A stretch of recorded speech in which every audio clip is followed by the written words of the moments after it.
الحمد لله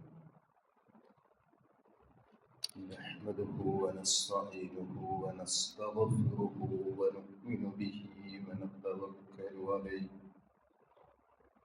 ونعوذ بالله من شرور أنفسنا ومن سيئات أعمالنا من يهده الله فلا مضل له ومن فلا هادي له أشهد أن لا إله إلا الله وأشهد أن محمدا عبده ورسوله أرسله بالهدى ودين الحق ليظهره على الدين كله ولو كره المشركون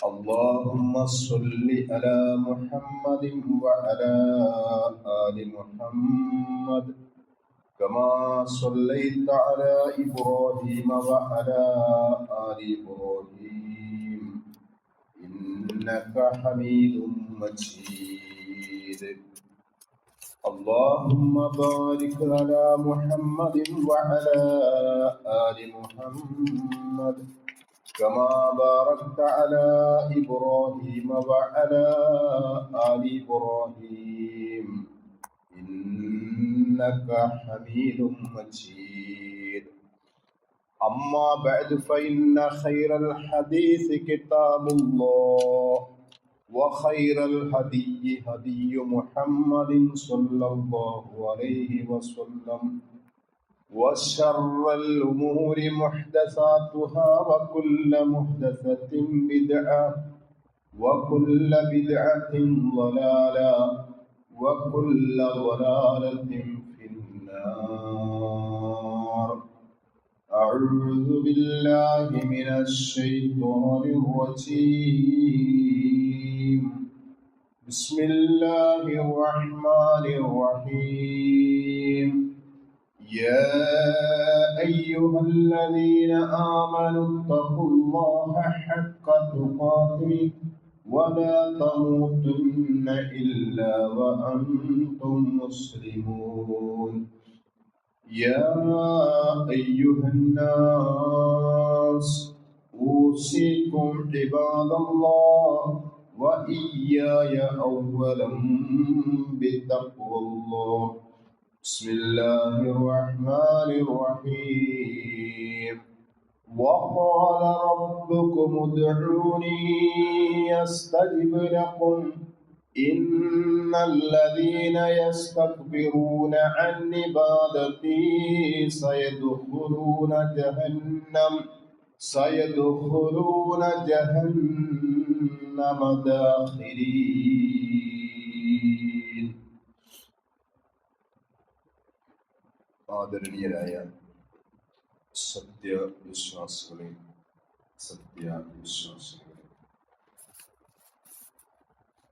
സൃഷ്ടാവും നിയന്താവും മരണാനന്തര ജീവിതത്തിന്റെ ഉടമസ്ഥനുമായ അല്ലാഹുവിന്റെ വിധിവിലക്കുകൾ ജീവിതത്തിന്റെ എല്ലാ സന്ദർഭങ്ങളിലും പാലിച്ച് ജീവിക്കുവാനും പ്രവാചക തിരുമേനി സ്വല്ലല്ലാഹു അലൈഹി വസല്ലമിന്റെ തിരുചര്യകൾ നമ്മുടെ ജീവിതത്തിന്റെ ഭാഗവക്കാകാനും നമ്മൾ ഓരോരുത്തരും പരിശ്രമിക്കണമേ എന്നും ഉപദേശിക്കുകയാണ്, വസിയത്ത് ചെയ്യുകയാണ് എന്നെയും നിങ്ങളെയും ശക്തമായ ഭാഷയിൽ. അല്ലാഹു അതിൽ നമ്മെ ഏവരെയും തുണയ്ക്കുമാറാകട്ടെ. ഇസ്ലാമില് രണ്ട് ആഘോഷങ്ങളാണ് അല്ലാഹു നമുക്ക് നിയമമാക്കി തന്നിട്ടുള്ളത്. ഒന്ന് ഈദുൽ ഫിത്ർ, ചെറിയ പെരുന്നാൾ. മറ്റൊന്ന് രണ്ടാമത്തേത് ഈദുൽ അദ്ഹയാണ്, ബലിപ്പെരുന്നാൾ. ഇതല്ലാത്ത മതപരമായ മൂന്നാമത്തെ ഒരാഘോഷം അല്ലാഹു അവന്റെ പ്രവാചകനും നമ്മെ പഠിപ്പിച്ചിട്ടുണ്ട്. ഇനി മുസ്ലിം സമുദായത്തില് ഇതല്ലാത്ത ഏതെങ്കിലും ആഘോഷങ്ങള് ഉണ്ടെങ്കിൽ അതൊന്നുകിൽ കടത്തിക്കൂട്ടിയതാണ്, മതപരമായിട്ട് പിന്നീട് പ്രവാചകന്റെ കാലത്തിന് ശേഷം പുതിയതായിട്ട് നിർമ്മിച്ചതായിരിക്കും അങ്ങനെയുള്ളത്. അതല്ല എങ്കിൽ മറ്റേതെങ്കിലും സമുദായങ്ങളെ അനുകരിച്ചുകൊണ്ട് അവരുടെ ആരാധനയും ആഘോഷങ്ങളും കടമെടുത്തുകൊണ്ട് നിർവഹിക്കപ്പെടുന്നതാണ് എന്ന് കാണാൻ സാധിക്കും. അതുകൊണ്ട് നമ്മുടെയൊക്കെ സമൂഹത്തില്, മുസ്ലിം സമൂഹത്തില് അങ്ങനെ കടന്നുകൂടിയ പുതിയ ആചാരമാണ്, ആഘോഷമാണ് നമ്മള് നബിദിനാഘോഷം എന്നൊക്കെ പറഞ്ഞ് ആഘോഷിക്കുന്നത്. അല്ലാഹുവോ അവന്റെ റസൂലോ പഠിപ്പിക്കാത്ത, സ്വഹാബികളായ ആളുകൾക്ക് പരിചയമില്ലാത്ത, താബികളായ ആളുകളും ആഘോഷിക്കാത്ത നബിദിനം പിന്നീട് മതത്തിലേക്ക് കടത്തിക്കൂട്ടിയതാണ്. ഇതുപോലെ തന്നെയാണ് ഇന്ന് നമ്മുടെ സമൂഹത്തിൽ നടക്കുന്ന മറ്റൊരു ആഘോഷമാണ് ചന്ദനക്കുട ആഘോഷങ്ങളും ഉറൂസ് ആഘോഷങ്ങളുമൊക്കെ. ഒന്നുകിൽ ഈ ആഘോഷം ഏതെങ്കിലും മഹാന്റെ ഖബറുമായിട്ട് ബന്ധപ്പെട്ട് എല്ലാ വർഷവും അവിടെ പലതരത്തിലുള്ള ആഘോഷങ്ങൾ സംഘടിപ്പിക്കുന്നുണ്ട്. നമ്മൾ മനസ്സിലാക്കിയിട്ടുള്ളതാണ്, മക്ബറകളുമായിട്ടുള്ള ആഘോഷങ്ങൾ, അവിടെ നടക്കുന്ന ചന്ദനക്കുടങ്ങളും ഉറൂസുകളും ഒക്കെ നടക്കണം എങ്കിൽ ഖബറുകള് കെട്ടിപ്പൊക്കണം. അങ്ങനെ കെട്ടിടമുണ്ടാക്കുകയും ഖബറുകൾക്കു മേലെ എടുപ്പുണ്ടാക്കുകയും എന്നിട്ട് അവിടെ പലതരത്തിലുള്ള ആഘോഷങ്ങൾ സംഘടിപ്പിക്കുകയും ചെയ്യുന്ന ആളുകളുണ്ട്. അതിലൂടെ കടന്നു വരുന്നത് തനി ശിർക്കാണ്, കുഫ്റാണ് എന്ന് മുസ്ലിം സമുദായം തിരിച്ചറിയണം. ഖബറുകളെ ആരാധനാലയങ്ങളാക്കി മാറ്റി ഖബറാളികളായ ആളുകളോട് പ്രാർത്ഥിച്ച് അവിടെ ഉത്സവങ്ങളും ആരാധനകളും നടത്തുമ്പോ അള്ളാഹുവിന്റെ റസൂല് എന്തൊന്നാണോ ഈ സമുദായത്തിന് പഠിപ്പിച്ചു കൊടുത്തത്, മുൻകാലക്കാരായ ആളുകൾ, ജൂത ക്രൈസ്തവരായ ആളുകൾ അള്ളാഹുവിന്റെ കോപമുണ്ടാകുവാനും അള്ളാഹുവിന്റെ കോപത്തിനിരയാകുവാനുമുള്ള കാരണം പ്രവാചകൻ നമുക്ക് പഠിപ്പിച്ചു തരുന്നുണ്ട്. അത് ഖബറുകൾ കെട്ടിയുയർത്തി അവിടെ ആരാധനകൾ നടത്തി എന്നുള്ളത് കൊണ്ടാണ്. അള്ളാഹുവിന്റെ പ്രവാചകൻ അത് പഠിപ്പിക്കുന്നുണ്ട്. നഹാ റസൂലുള്ളാഹി സ്വല്ലല്ലാഹു അലൈഹി വസല്ലം, പ്രവാചകൻ വിരോധിച്ചിരിക്കുന്നു എന്ത്? അയ്യുബ്നാ അലൽ ഖബർ, അയ്യുബ്നാ അലൽ ഖബർ, ഖബറുകൾക്ക് മീതെ കെട്ടിടമുണ്ടാക്കൽ, എടുപ്പുകൾ ഉണ്ടാക്കൽ പ്രവാചകൻ വിരോധിച്ചിരിക്കുന്നു എന്ന്. ഔ യുസാദ അലൈഹി, അതല്ലെങ്കിൽ അതിനെ വർദ്ധിപ്പിക്കുക, ഖബർ വിശാലമാക്കുക, ഖബർ കുറച്ചുകൂടെ എന്ത് ചെയ്യുക? സാധാരണ മുസ്ലിം സമുദായത്തിന്റെ മുസ്ലിങ്ങളായ ആളുകൾ മരണപ്പെട്ടാൽ അവരുടെ ഖബർ ഭൂമിയിൽ നിന്നും ഉയർത്തേണ്ടത് ഒരു ചാണ് മാത്രമാണ്. ഒരു ചാണ് മാത്രമേ ഉയർത്താൻ പാടുള്ളൂ. അതിന് ശേഷമുള്ളത് എന്താണ്?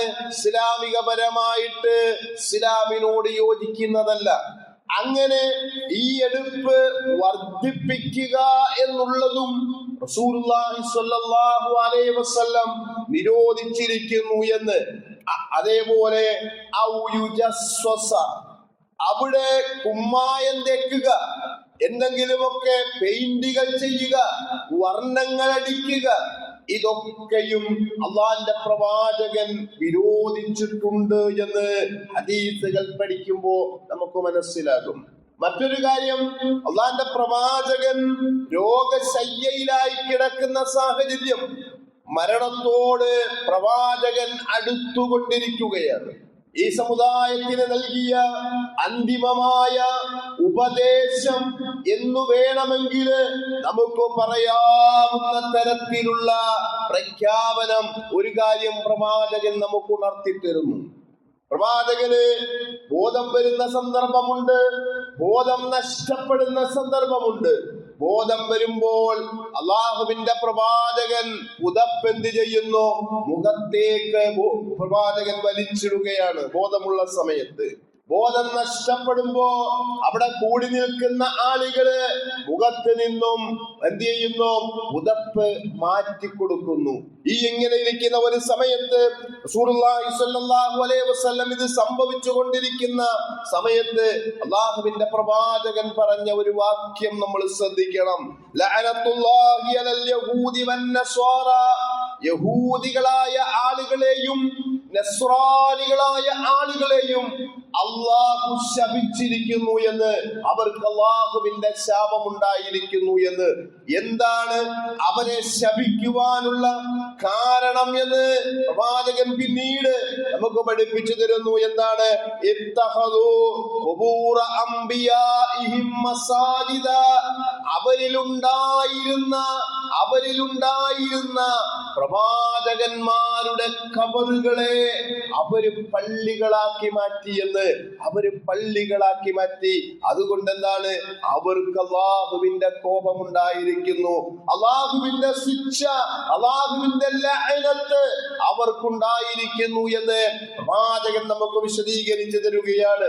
അതോടൊപ്പം ആ മരണശയ്യയിൽ തന്നെ അള്ളാഹുവിന്റെ പ്രവാചകൻ പ്രാർത്ഥിച്ച ഒരു പ്രാർത്ഥന നമുക്ക് കാണാൻ സാധിക്കും ഹദീസുകളില്. അള്ളാഹുവിന്റെ പ്രവാചകന്റെ പ്രാർത്ഥന എന്താണ്?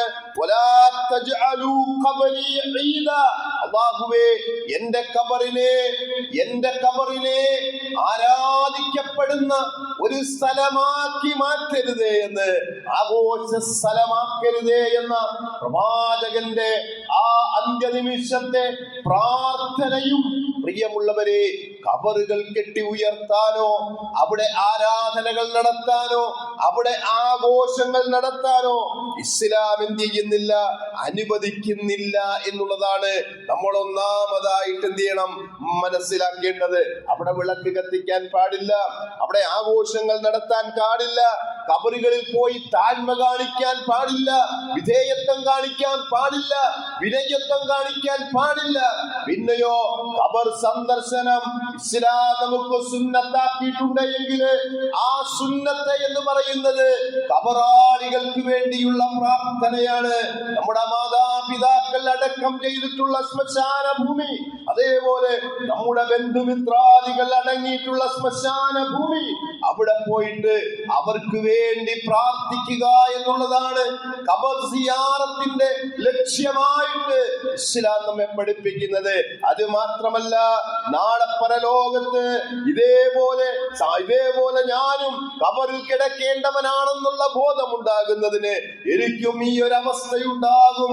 മരണശേഷം ഞാനും ഇവരോടൊപ്പം കൂടാനുള്ളതാണ് എന്നും പരലോകത്തെ സംബന്ധിച്ച ഓർമ്മ പുതുക്കൽ ഉണ്ടാകുന്നതിനുമാണ് ഖബർ സന്ദർശനം ഇസ്ലാം അനുവദിച്ചിട്ടുള്ളത്.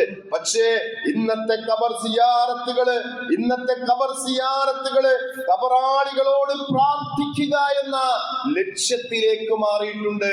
അവിടെ ജാതിയില്ല, വർണ്ണമില്ല, പുരുഷനില്ല, സ്ത്രീയില്ല, കുട്ടികളില്ല. നമ്മൾ കഴിഞ്ഞ ഖുതുബയിൽ പറഞ്ഞല്ലോ, പെണ്ണുങ്ങള്, മുസ്ലിം സ്ത്രീകള് അവര് ഇസ്ലാമിക വേഷങ്ങൾ ധരിച്ചുകൊണ്ട് പള്ളികളിൽ ആരാധനകൾ നടത്തുന്നതിന് തടസ്സമാണ്, അത് ഹറാമാണ്.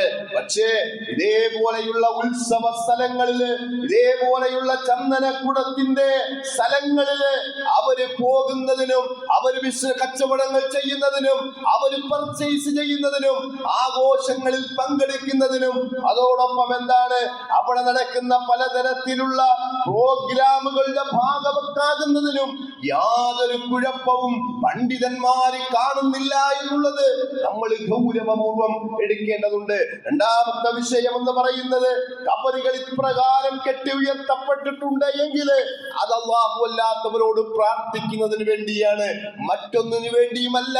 അല്ലാഹു അല്ലാത്തവരോട് പ്രാർത്ഥിക്കുക എന്നുള്ളത് ആണ് ഇതിന്റെ അടിസ്ഥാന ലക്ഷ്യമായിട്ട് കാണുന്നത്.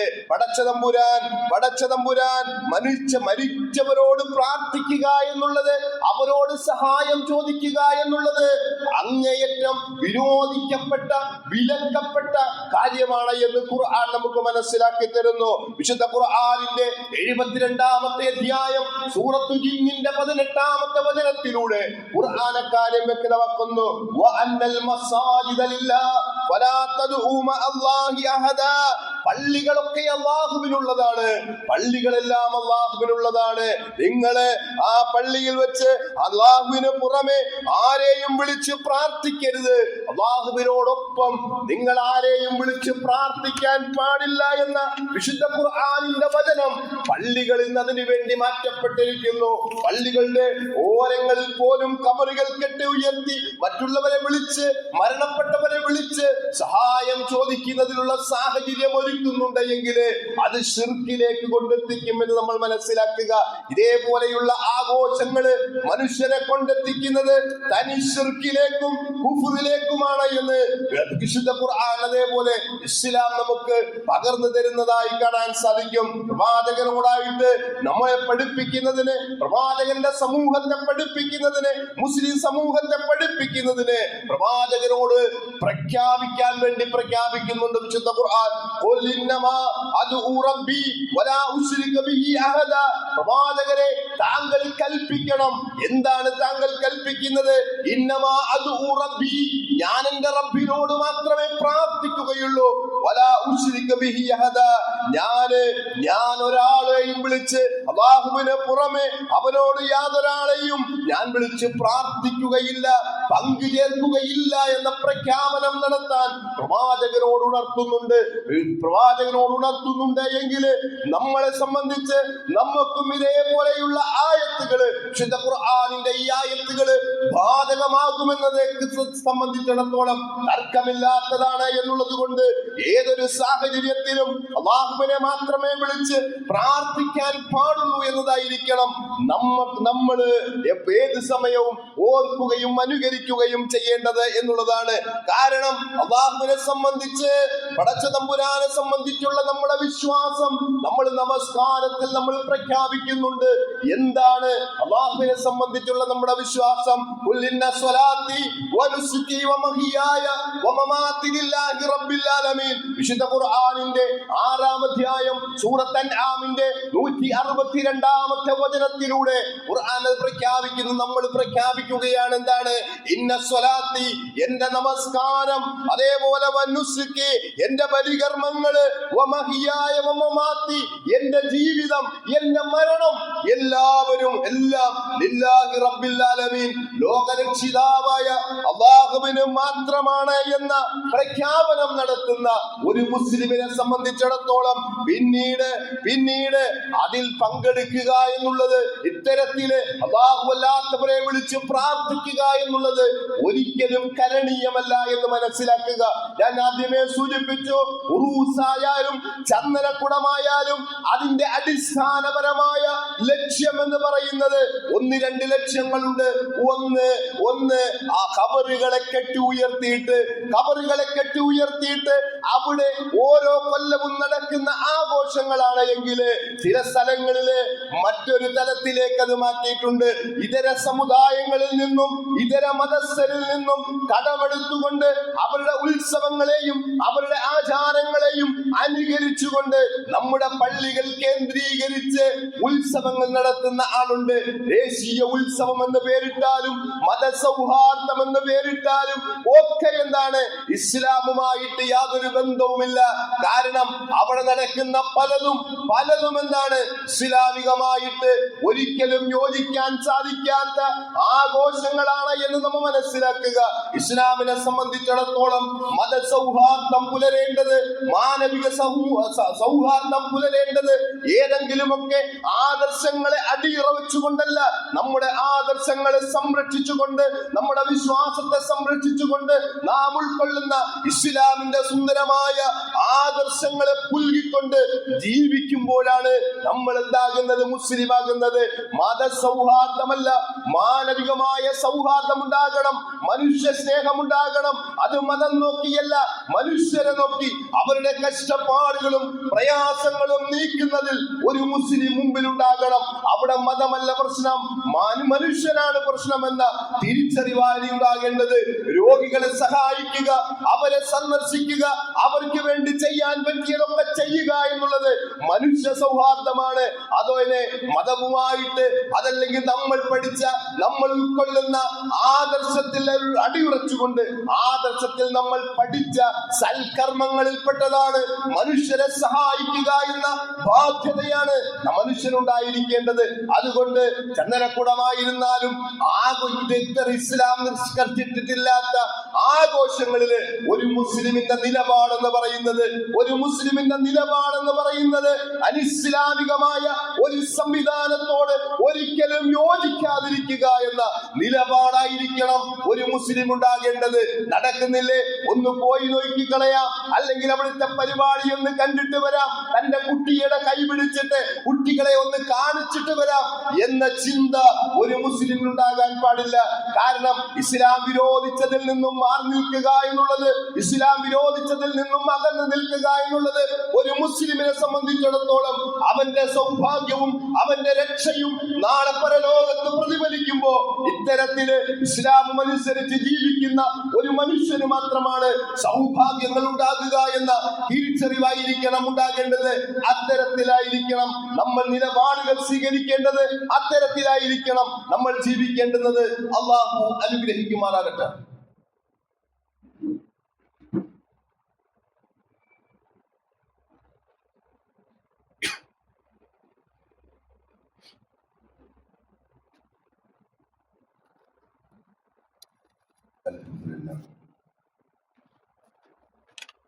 അൽഹംദുലില്ലാഹ് الذي علم بالقلم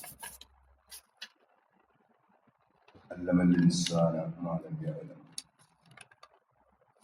الصلاة والسلام على رسول الله وعلى آله وأصحابه أجمعين أما بعد. يا أيها الناس أوصيكم ثانيا بالتقوى. സഹോദരന്മാരെ, സഹോദരികളെ, അള്ളാഹുവിനെ സൂക്ഷിക്കണമെന്ന്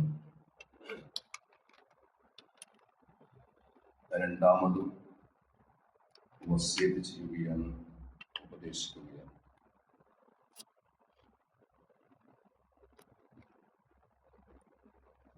വരാൻ പോകുന്നത്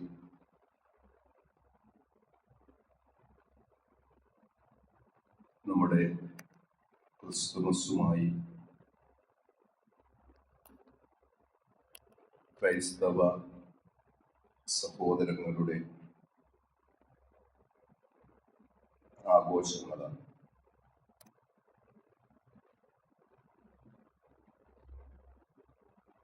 ഈസാ നബി അലൈഹിസ്സലാമിനെ സംബന്ധിച്ച് വിശുദ്ധ ഖുർആനിൽ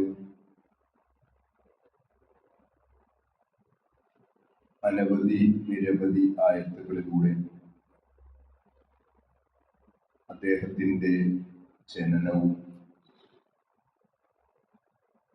ജീവിതവും ഒക്കെ മുഅ്ജിസത്തുകളും ഒക്കെ പഠിപ്പിക്കുന്നു.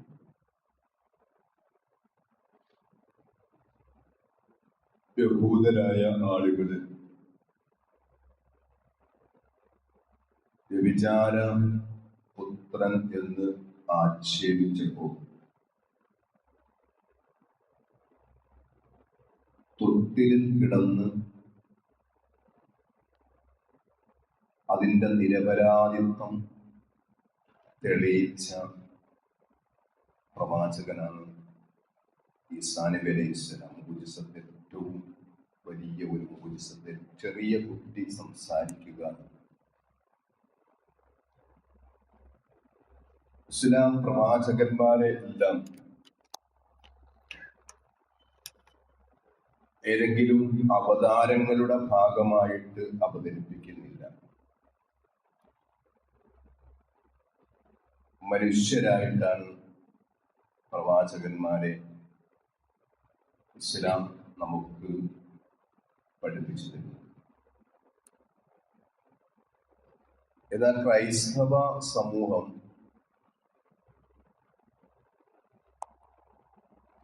ദൈവപുത്രനായിട്ടാണ് ഈസാ നബിയെ അവതരിപ്പിക്കുന്നത്. ദൈവപുത്രൻ.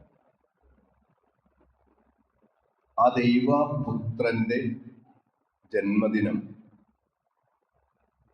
വളരെ വിപുലമായിട്ട് ആചരിക്കുക എന്നുള്ളതാണ് അവര് മനസ്സിലാക്കിയതും ആഘോഷിക്കുന്നതും. അത് അവരുടെ വിശ്വാസമാണ്, അവരുടെ ആദർശമാണ്. പക്ഷേ നമ്മുടെ പ്രവാചകൻ എന്ന നിലയിൽ ഈസാ നബി അലൈഹിസ്സലാം നമ്മുടെ പ്രവാചകനാണ്.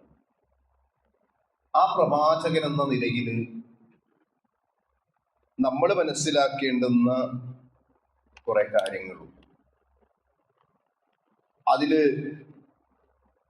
ഒന്നാമത്തേത് ഈ ആഘോഷങ്ങളുടെ അടിസ്ഥാനം ആണ് നമ്മൾ മനസ്സിലാക്കേണ്ടത്. അതിന്റെ അടിസ്ഥാനം ഖുദ്സിയായ ഹദീസിലൂടെ അള്ളാഹു അത് നമുക്ക് പഠിപ്പിച്ചു തരുന്നുണ്ട്. പടച്ചു തമ്പുരാൻ പറയുകയാണ്, എന്ത് കദ്ദബനി ഇബ്നു ആദം, ആദം സന്തതികൾ, ആദം മനുഷ്യര് എന്നെ കളവാക്കിയിരിക്കുന്നു എന്ന്. എന്താണ് കളവാക്കിയത്? വശത്തമനി വലം യകുൻ ലഹു ദാലിക, എന്നെ അവര് പഴി പറഞ്ഞിരിക്കുന്നു, അത് അവരൊരിക്കലും ചെയ്യാൻ പാടില്ലാത്തതായിരുന്നു എന്ന്.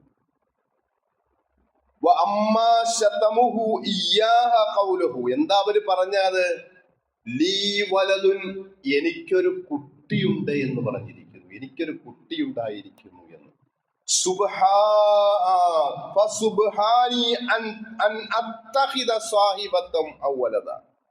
ഞാൻ എത്രയോ പരിശുദ്ധനാണ് എന്തിൽ നിന്നും ഒരു കുട്ടിയുണ്ടാകുന്നതിൽ നിന്നും, ഞാൻ എത്രയോ ഇണയെ സ്വീകരിക്കുന്നതിൽ നിന്നും ഞാൻ എത്രയോ പരിശുദ്ധനായിരിക്കുന്നു എന്ന്. അത് മാത്രമല്ല, അള്ളാഹുവിൽ ഒരു കുട്ടിയുണ്ടായിരിക്കുന്നു എന്ന വാദം വലിയ അപകടകരമായ ഒരു വാദമാണ്. മുസ്ലിങ്ങളായ ആളുകൾക്കും അങ്ങനെ ചിന്തയുണ്ടാകാം അല്ലെ? അതെന്താണ്? വലിയ അപകടകരമായ ഒരു വാദമാണ്. ഖുർആൻ പറയുന്നുണ്ട് ആ വാദത്തിന്റെ എന്താണ് കാഠിന്യത്തെ സംബന്ധിച്ച് വിശുദ്ധ ഖുർആൻ നമുക്ക് പഠിപ്പിച്ചു തരുന്നുണ്ട്. എന്താണ്? വഖാലു തഖദർ റഹ്മാനു വലദ. വിശുദ്ധ ഖുർആനിലെ 19-ാം അധ്യായം സൂറത്തു മർയമിലൂടെ ഖുർആൻ പഠിപ്പിച്ചു തരിക എന്ത്? വഖാലു തഖദല്ലാഹു വലദ. പരമകാരുണികനായ അല്ലാഹു സന്താനത്തെ സ്വീകരിച്ചിട്ടുണ്ട് എന്ന് ആ വിഭാഗം ആളുകൾ പറഞ്ഞു. ലഖദ് ജിഅ്തും ശൈഅൻ ഇദ്ദാ. അപ്രകാരം പറയുന്നവര് പറഞ്ഞതെന്താണ്? ഗുരുതരമായ ഒരു അപരാധമാണ്, വല്ലാത്ത ഒരു കാര്യമാണ് അവര് പറഞ്ഞിരിക്കുന്നത്. തഖാദു സമാവാതു യതഫത്തർന മിൻഹു വതൻശഖുൽ അർളു വതഖിറുൽ ജിബാലു ഹദ്ദാ. ഖുർആൻ പറയുകയാണ് എന്ത്? ആകാശങ്ങൾ പൊട്ടിപ്പിളരുമാറുള്ള വാക്യം, ആകാശങ്ങൾ പൊട്ടിപ്പിളരുമാറുള്ള കാര്യം, ഭൂമി വിണ്ടി കീറുന്നിടത്തോളമുള്ള കാര്യം, പർവ്വതങ്ങൾ തകർന്നു വീഴുമാറുള്ള കാര്യം. ഇത്രയും ഭയാനകരമായ കാര്യമാണ് ആ വിഭാഗം ആളുകൾ പറയുന്നത് എന്ന്. അതുകൊണ്ട് തന്നെ അള്ളാഹു ഒരു സന്താനത്തെ സ്വീകരിക്കുക എന്നുള്ളത് എന്ത്? പരമകാരുണികൻ അനുയോജ്യമല്ല എന്നാണ് ഖുർആൻ പറയുന്നത്. ഈ ഒരു വിശ്വാസത്തിന്റെ തണലിലാണ് ക്രൈസ്തവ സഹോദരങ്ങള് ക്രിസ്തുമസ് ആഘോഷിക്കുന്നത് എങ്കിൽ മുസ്ലിം സമൂഹത്തെ സംബന്ധിച്ചിടത്തോളം, മുസ്ലിം സമുദായത്തെ സംബന്ധിച്ചിടത്തോളം അങ്ങനെയുള്ള ആഘോഷങ്ങളിലോ അങ്ങനെയുള്ള ആ ക്രൈസ്തവ സമൂഹത്തിന്റെ ആഘോഷങ്ങളില് പങ്കുചേരാതിരിക്കുക എന്നുള്ളത് നമ്മളൊന്ന് ശ്രദ്ധിക്കേണ്ടുന്ന കാര്യമാണ്. കാരണം എന്താണ്? നമ്മൾ ശ്രദ്ധിക്കണം. കാരണം അവരുടെ വാദം എന്ന് പറയുന്നത് നമ്മൾ സൂചിപ്പിച്ചു ഭൂമി പൊട്ടിപ്പോകുമാറുള്ള വലിയ അപരാധമാണ് അവര് പറഞ്ഞിരിക്കുന്നത് എന്നുള്ളത് കൊണ്ട്. പക്ഷേ നമ്മുടെ മുസ്ലിം സഹോദരങ്ങള് പലപ്പോഴും എന്താണ്? മതസൗഹാർദ്ദം തകരണ്ട എന്നുള്ള ചിന്തയില് പലപ്പോഴും ക്രിസ്മസ് കേക്കിൽ മുറിക്കുന്നതിലും ചാറ് തൂക്കുന്നതിലും ഒക്കെ എന്താണ് പങ്കെടുക്കലുണ്ട്, അതിലൊക്കെ സഹകരിക്കലുണ്ട് എങ്കിൽ നമ്മൾ തിരിച്ചറിയണമെന്ത്? മതസൗഹാർദ്ദത്തിന്റെ പേരില് നമ്മൾ അവരോട് യോജിക്കുന്നുണ്ട് എങ്കിൽ എന്താണ്? അവരുടെ ആചാരങ്ങളെ കടമെടുക്കലാണ് എന്നത് നമ്മൾ മനസ്സിലാക്കണം. എന്താണ് മതസൗഹാർദ്ദം എന്നത്, എന്താണ് മനുഷ്യ സൗഹാർദ്ദം എന്ന് നമ്മൾ മനസ്സിലാക്കണം. ഞാൻ പറഞ്ഞല്ലോ, മനുഷ്യ സൗഹാർദ്ദം നമുക്ക് എപ്പോഴും എന്തായിരിക്കണം? ഉണ്ടാകേണ്ടുന്ന കാര്യമാണ് എന്ന് മനസ്സിലാക്കുക. ആ മുസ്ലിം ആഘോഷങ്ങളുടെ സമീപനം നമ്മൾ മനസ്സിലാക്കുമ്പോൾ തന്നെ മറ്റ് സന്ദർഭങ്ങളില്, അവരുടേതായ വീടുകളിൽ നടക്കുന്ന മറ്റ് സന്ദർഭങ്ങളില് അവരുടെ വീടുകളിൽ നിന്ന് ഭക്ഷണം കഴിക്കുന്നതിന് കുഴപ്പമില്ല. അതേപോലെ എന്താണ്? അവരുമായി സഹകരിക്കുന്നതിന് കുഴപ്പമില്ല. അവരുമായി സഹകരിക്കരുത് എന്ന് ആരും പറയാറുമില്ല. കാരണം മതപരമായ ഒരു ആഘോഷത്തിൽ ഏതടിസ്ഥാനത്തിലാണോ അവർ ആ ആഘോഷം നടത്തുന്നത്, ആ ആഘോഷത്തോട് മുസ്ലിമിന് യോജിക്കാൻ സാധിക്കുകയില്ല എന്നുള്ളത് കൊണ്ടാണ് നമ്മൾ എന്ത് ചെയ്യുന്നത്? ഇത്തരത്തില് ആ മതപരമായ ആഘോഷങ്ങളിൽ നമ്മൾ പങ്കുകൊള്ളരുത് എന്ന് പറയുന്നത്. അതേപോലെ അവരുടെ വീട്ടിൽ നിന്ന് നമുക്ക് ഭക്ഷണം കഴിക്കാം, നമ്മുടെ വീട്ടിൽ നിന്നും അവർക്ക് ഭക്ഷണം കഴിക്കാം, അവരോട് ഏറ്റവും നല്ല നിലയിൽ സഹകരിക്കാം. അതോടൊപ്പം അവരുടെ ഒരാവശ്യം വരുമ്പോൾ അവരെ കണ്ടറിഞ്ഞ് സഹായിക്കണം. അത് പണമായി കൊടുക്കാം, സ്വതക്കയായിട്ട് നൽകാം. അവരിൽ ആരെങ്കിലും രോഗിയായിട്ടുണ്ടെങ്കിൽ, മറ്റുള്ള മതസഹോദരങ്ങള് രോഗിയായിട്ടുണ്ടെങ്കിൽ അവരെ സന്ദർശിക്കുകയും രോഗശമനത്തിനു വേണ്ടി പ്രാർത്ഥിക്കുകയും എന്നുവേണ്ട മാനുഷികമായ എല്ലാ പരിഗണനയും നമുക്ക് എന്ത് ചെയ്യാൻ സാധിക്കും? അവർക്ക് നൽകാൻ സാധിക്കും, കൊടുക്കേണ്ടതാണ്. അതേപോലെ അവരുടെ വിവാഹങ്ങള്, അവരുടെ വിവാഹ സദ്യകള് അപ്രകാരം തന്നെ ഇസ്ലാമികമായി ഹലാലായ മാർഗത്തിലൂടെയുള്ള വിവാഹ സദ്യകളാണ് എങ്കിൽ അവരുടെ പുതിയ വീട്ടിലേക്ക് താമസം കയറുമ്പോ, അതേലൊപ്പം അവരുടെ കുട്ടി പിറക്കുമ്പോ അതിനുള്ള സമ്മാനങ്ങളൊക്കെ നമുക്ക് കൊടുക്കാം. അതിനൊന്നും ഇസ്ലാം എതിരല്ല. അവരുടെ സന്തോഷങ്ങളിൽ പങ്കുചേരുക എന്നുള്ളത് മാനുഷികമായ ഒരു നിലപാടാണ്. ആ നിലപാട് ഒരു മുസ്ലിമും എതിർക്കുന്നില്ല എന്ന് മനസ്സിലാക്കുക. പക്ഷേ മുകളിൽ പറഞ്ഞത് വല്ലാത്ത ഒരു കാര്യമാണ് എന്ന് മനസ്സിലാക്കണം. കാരണം ഭൂമി വിണ്ടുകീറുമാറ്, ആകാശം പൊട്ടിപ്പിളരുമാറ്, പർവ്വതങ്ങള് നശിച്ചു പോകുമാറ്, ഇല്ലാതാകുമാറുള്ള വലിയ അപരാധമാണ് അവര് പറഞ്ഞത് അള്ളാഹുവിന് കുട്ടിയുണ്ടാകുക എന്നുള്ളത്. അള്ളാഹു മൂന്നിൽ ഒരുവനാണ് എന്ന് പറയുക, ഈസാ നബി മൂന്നിൽ ഒന്നാണ് എന്ന് പറയുക, ഇതൊക്കെ വല്ലാത്ത ഒരു വാക്കാണ്. അതുകൊണ്ട് അങ്ങനെയുള്ള ആഘോഷങ്ങളിലും അങ്ങനെ അടിസ്ഥാനപരമായിട്ടുള്ള ആദർശത്തിൽ അധിഷ്ഠിതമായ ആഘോഷങ്ങളിൽ നിന്നൊക്കെ ഒരു മുസ്ലിം എന്ന നിലയ്ക്ക് വിട്ടുനിൽക്കുക എന്നുള്ളത് പ്രധാനപ്പെട്ടതാണ് എന്ന് മനസ്സിലാക്കുക. നമ്മുടെ പരലോകം നമ്മൾ കാത്തു സൂക്ഷിക്കുക. അള്ളാഹു സത്യങ്ങളെ സത്യമായി മനസ്സിലാക്കി യാഥാർത്ഥ്യങ്ങളെ ഉൾക്കൊണ്ടുകൊണ്ട് ജീവിക്കുന്നവരുടെ കൂട്ടത്തിൽ അള്ളാഹു നമ്മെ ഏവരെയും ഉൾപ്പെടുത്തി അനുഗ്രഹിക്കുമാറാകട്ടെ. ഒന്ന് രണ്ട് കാര്യങ്ങൾ വളരെ ഗൗരവത്തോടു കൂടി സൂചിപ്പിക്കുകയാണ്. ഒന്ന്, നമ്മുടെ പള്ളി പരിപാലന ഫണ്ടാണ്. നമ്മൾ എല്ലാ ആഴ്ചയും പറയലുണ്ട്. ബക്കറ്റുകൾ നമ്മൾ വെളിയിൽ വെച്ചിട്ടുണ്ട്. അപ്പോൾ കാര്യമായിട്ട് നിങ്ങളുടെ സഹായങ്ങൾ ഉണ്ടാകണം എന്ന് പ്രത്യേകം ഉണർത്തുകയാണ്. മറ്റൊന്ന്, നമ്മൾ നമ്മുടെ സോഷ്യൽ മീഡിയയിലൊക്കെ കണ്ടതാണെന്ത്, നമ്മുടെ മദ്രസയിൽ പഠിക്കുന്ന 3 കുട്ടികൾ, ആ 3 കുട്ടികൾക്കും എന്താണ് അവർക്ക് രക്താർബുദം ബാധിച്ച് വല്ലാത്ത ഒരു സ്ഥിതിയിലാണ് മൂത്ത കുട്ടി. മറ്റേ 2 കുട്ടികളും എന്താണ്, അവർക്കും ഇതേ അസുഖമാണ്. ഒരു കുടുംബത്തിലെ 3 കുട്ടികൾക്കും ഒരേ അസുഖം. ആ മാതാപിതാക്കൾ അനുഭവിക്കുന്ന പ്രയാസം, വേദന, ബുദ്ധിമുട്ട് നമുക്കറിയാം. അവർക്ക് മജ്ജ മാറ്റി വെക്കണമെങ്കിൽ 1,30,00,000 രൂപ വേണം. സോഷ്യൽ മീഡിയയിലൂടെ അതിനുള്ള പ്രവർത്തനങ്ങൾ, പണം സ്വരൂപിക്കുന്നതിനുള്ള പ്രവർത്തനങ്ങൾ നടക്കുന്നുണ്ട്. അതിന്റെ ഭാഗവക്കാകണം നമ്മളും. കുട്ടികള് ചങ്ങനാശ്ശേരിക്കാരാണ്, നമ്മുടെ സ്കൂളിലാണ്, നമ്മുടെ മദ്രസയിലാണ് അവർ പഠനം നടത്തുന്നത്. നമ്മൾ ഇന്നലെ വീഡിയോ കണ്ടിട്ടുണ്ടാകും.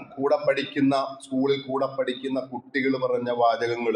ആ വീഡിയോയുടെ അവസാനം കാണുമ്പോ നമ്മുടെ കണ്ണ് നിറഞ്ഞു പോകുന്ന സാഹചര്യം ഉണ്ടാകും. കാരണം എത്രയ്ക്ക് മാരകമാണ് സ്ഥിതിഗതി എന്ന് നമ്മൾ മനസ്സിലാക്കിക്കൊണ്ട് അവരെ സഹായിക്കുക എന്ന ബാധ്യത, ഉത്തരവാദിത്വം നമ്മളിലും അർപ്പിതമാണ് എന്ന് മനസ്സിലാക്കുക. അപ്പൊ അവർക്ക് വേണ്ടി ഉള്ള ഒരു കളക്ഷന് നമ്മൾ എന്തായാലും ഒരു സംഭാവന നമ്മൾ സ്വീകരിക്കുകയാണ്. അടുത്ത ആഴ്ച വരുമ്പോൾ നിങ്ങൾ ആ സംഭാവനകൾ കൊണ്ടുവന്ന് ആ ഉത്തരവാദിത്തപ്പെട്ട പ്രസിഡന്റ്, സെക്രട്ടറി എന്നിവരെ എന്ത് ഏൽപ്പിക്കേണ്ടതാണ്. ബക്കറ്റ് പിരിവല്ല നമ്മൾ ഉദ്ദേശിക്കുന്നത്. 1,30,00,000 രൂപ 3 കുട്ടികൾക്ക് വേണ്ടിയും അവരുടെ ചികിത്സയ്ക്ക് ഉണ്ടാകുക എന്നുള്ളത് വലിയ ഭാരിച്ച ഒരു ഉത്തരവാദിത്വം തന്നെയാണ്. അതുകൊണ്ട് നമ്മളെ കഴിയുന്ന നല്ല ഒരു സംഭാവന, കുറവില്ലാത്ത നല്ല ഒരു സംഭാവന നൽകി അവരുടെ ജീവൻ, ഈ കുട്ടികളുടെ ജീവൻ രക്ഷിക്കുക എന്നുള്ളത് നമ്മൾ ഉത്തരവാദിത്തമായി ഏറ്റെടുക്കുക. നമ്മുടെയൊക്കെ വീടുകളിൽ കൊച്ചു കുട്ടിയൊക്കെ പനി വരുമ്പോൾ തന്നെ ഒരു കുട്ടിക്ക് പനി വരുമ്പോൾ തന്നെ നമ്മളെന്താണ് വല്ലാതെ ടെൻഷനായി പോകുന്നുണ്ട്. അതുകൊണ്ട് എന്താണ് നമ്മൾ അവരെ സഹായിക്കുക. നമ്മുടെ കുട്ടികളെ പോലെ അവരും വളരട്ടെ, അവർ സമൂഹത്തിൽ വളരട്ടെ, അവർ മദ്രസയിൽ വരട്ടെ, അവർ സ്കൂളിൽ വരട്ടെ. അതിനുള്ള സാഹചര്യം നമ്മൾ എന്ത് ചെയ്യുക, സാഹചര്യം നമ്മൾ ഉണ്ടാക്കുക. മറ്റൊന്ന്, നമ്മുടെ ഒരു പ്രവർത്തകൻ കണ്ണിന്റെ ചികിത്സയുമായിട്ട് കാഴ്ചയുമായി ബന്ധപ്പെട്ട് ചികിത്സയിലാണുള്ളത്. ദുആ ചെയ്യാൻ വേണ്ടി പറഞ്ഞിട്ടുണ്ട്. അള്ളാഹു അദ്ദേഹത്തിന് എല്ലാ സൗഖ്യവും പ്രദാനം ചെയ്യുമാറാകട്ടെ. കണ്ണിന്റെ കാഴ്ചകൾ പരിപൂർണമായി തിരിച്ച് കിട്ടുന്ന തരത്തിലേക്ക് അള്ളാഹു അദ്ദേഹത്തിന്റെ സുഖം, സൗഖ്യം അള്ളാഹു പ്രദാനം ചെയ്യുമാറാകട്ടെ. അതോടൊപ്പം നമ്മുടെ Al Manar calendar 2025 Al Manar calendar 26 Al Manar calendar വന്നിട്ടുണ്ട്. അപ്പൊ നമ്മുടെയൊക്കെ വീടുകളിൽ ഓരോ അൽമനാർ കലണ്ടർ ഉണ്ടാകണം. അതിന്റെ വിലയോ അതല്ലെങ്കിൽ മറ്റ് ഒരുപാട് കിട്ടുന്നുണ്ട് നമുക്ക്. പരസ്യങ്ങൾക്ക് വേണ്ടി സ്ഥാപനങ്ങളും കച്ചവട സ്ഥാപനങ്ങളൊക്കെ നമുക്ക് ഒരുപാട് ഫ്രീ ആയി തരുന്നുണ്ട്. പക്ഷെ നമ്മുടെ ഓരോരുത്തരുടെയും വീട്ടില് അതിന്റെ ഫ്രണ്ടില്, നമ്മുടെ വീടിന്റെ ഫ്രണ്ടില് ഒരു അൽമനാർ കലണ്ടർ തൂങ്ങുക എന്നുള്ളത് നമ്മൾ എന്ത് ചെയ്യുക, നമ്മൾ അത് ഏറ്റെടുക്കുക. അങ്ങനെയാകുമ്പോൾ നമുക്ക് എല്ലാവർക്കും ഓരോ കലണ്ടർ വാങ്ങിയതിന് ശേഷം മാത്രമേ പോകാവൂ. എല്ലാവരും അതിനോട് സഹകരിക്കണം എന്നും കൂടി ഓർമ്മപ്പെടുത്തുകയാണ്. അള്ളാഹു അനുഗ്രഹിക്കുമാറാകട്ടെ. നമ്മുടെ പ്രയാസങ്ങളെയും ബുദ്ധിമുട്ടുകളെയും അള്ളാഹു മാറ്റിത്തരുമാറാകട്ടെ. രോഗങ്ങളെ അള്ളാഹു പരിപൂർണമായി ശമിക്കുമാറാകട്ടെ. ഒരുപാട് ആളുകൾ ദുആ വസിയത്ത് ചെയ്തിട്ടുണ്ട്. അവരുടെ ഹലാലായ എല്ലാ ആഗ്രഹങ്ങളെയും അള്ളാഹു സാധിപ്പിച്ചു കൊടുക്കുമാറാകട്ടെ. രോഗം കൊണ്ട് കഷ്ടപ്പെടുന്നവരുടെ രോഗങ്ങളെ അള്ളാഹു മാറ്റി കൊടുക്കുമാറാകട്ടെ. നമ്മളിൽ നിന്ന് മരണപ്പെട്ടു പോയ ബന്ധുമിത്രാദികൾ, ആദർശ ബന്ധുക്കൾ എല്ലാവർക്കും അള്ളാഹു മഹഫറത്തും മർഹമത്തും പ്രദാനം ചെയ്യുമാറാകട്ടെ. ലോകത്ത് മുസ്ലിങ്ങളായതിന്റെ പേരിലെ പ്രയാസങ്ങളും ബുദ്ധിമുട്ടുകളും അനുഭവിക്കുന്ന മുസ്ലിങ്ങളുടെ സമൂഹം, പലസ്തീൻ പോലെയുള്ള രാജ്യങ്ങളിൽ അവിടുത്തെ ആളുകൾ അനുഭവിച്ചുകൊണ്ടിരിക്കുന്ന മുസ്ലിം സമുദായം അനുഭവിച്ചുകൊണ്ടിരിക്കുന്ന പ്രയാസങ്ങൾ, അള്ളാഹുവിന്റെ പരിപൂർണമായ സഹായവും കാരുണ്യവും അവർക്ക് അള്ളാഹു പ്രദാനം ചെയ്യുമാറാകട്ടെ. അള്ളാഹു മഗ്ഫിർ ലിൽ മുഅ്മിനീന വൽ മുഅ്മിനാത്ത് വൽ മുസ്ലിമീന വൽ മുസ്ലിമാത്ത് വൽ അഹ്യാഇ മിൻഹും വൽ അംവാത്ത്. റബ്ബനാ ആതിനാ ഫിദ് ദുനിയ ഹസന വഫിൽ ആഖിറതി ഹസനത വഖിനാ അദാബന്നാർ.